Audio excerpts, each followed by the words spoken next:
Savory pumpkin gnocchi is absolutely the move. Walk with me. Picture it. It's December 2025, and Yam's Kitchen is looking through his fridge, desperately trying to figure out what the hell he wants to make. And after a little bit of searching, he locks eyes with the pumpkin puree that Babcha gave him. This is the same pumpkin puree that I used to make those cinnamon rolls recently. Those came out great, and you should absolutely go watch that video if you haven't already. We're gonna do gnocchi, or should I say gnocchi cooked in a pumpkin-based sauce kind of thing. You essentially start by making mashed potatoes. So we have some potatoes, and I'm gonna cut them down into smaller cubes. On second thought, I don't know why I said cubes when these are just smaller chunks. Regardless, don't cut them too big, because if you cut them too big, they're gonna take forever to boil, and I don't have that kind of time. So what we do now is we get the potatoes going in a pot with some cold water, and we bring the potatoes to a boil this way because it ensures that each piece softens evenly at the same time. Not sure if you've ever tried to mash a hard piece of potato, but it doesn't work. Something else I'll say about the potatoes is that you want to boil them until they're very, very fork tender. You will also add salt to the water when they start boiling. Now on its own, gnocchi and arugula salad is definitely a meal, but I'm not at the point in my life where I'm okay just having that. So for the 1 millionth time, we're gonna call upon Old Reliable and make some chicken breast.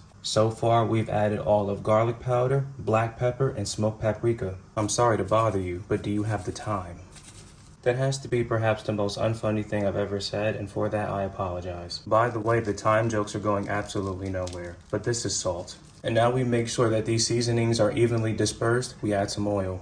You take your spatula and you mix it until everything is dark and looks good. Now I'm gonna tell you something. When you season your chicken, if it doesn't look dark like this, you have not added enough of something or everything.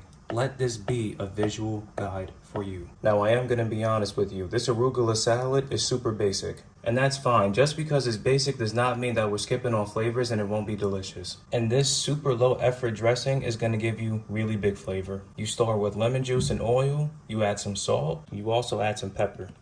This is probably gonna get all over my counter. Surprisingly, it did not. And you add just a blessing of garlic powder. You put your lid on and then you shake it all about. Admittedly, I tried to skip using mustard. It didn't go according to plan. You should probably add some water to dilute this as well. Here we have our boiled and mashed potatoes. Now here's the tea. If you want to ensure perfect quality gnocchi dough, mash potatoes over a low heat so that you get the excess water out of them. Excess water in your dough will cause consistency issues, and that's the last thing that we want. But what we do now is we set these potatoes into a bowl so that they can cool down before we move on with everything else. All right, now our potatoes have cooled down, and now we add some seasonings.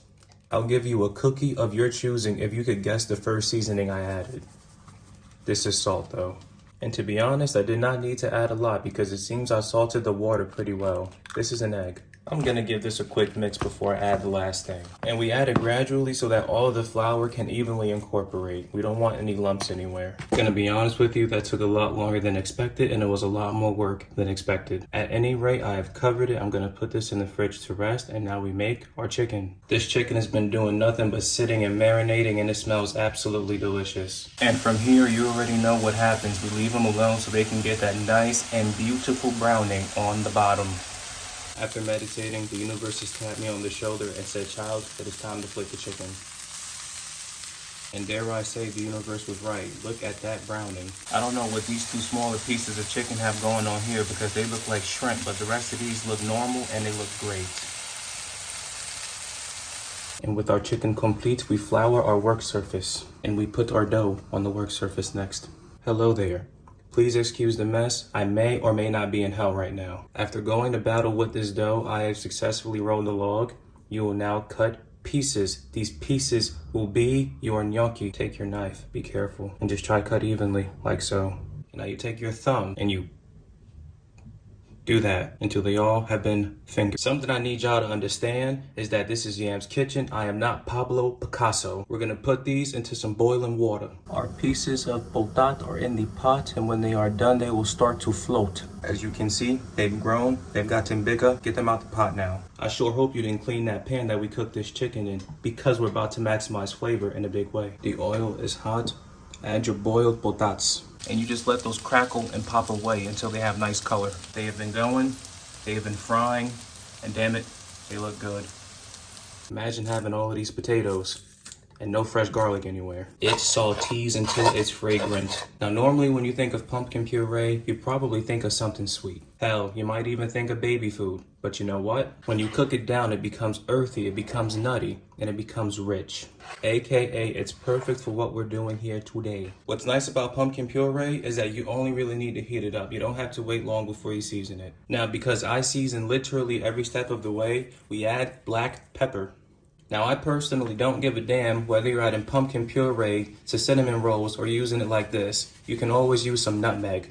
Now, just in case you forgot who I am Yam's Kitchen, so that means we gotta add some spice. Chili flake. This seasoning is optional, but I think it's very useful. We're gonna add some salt. We finish with the heavy cream.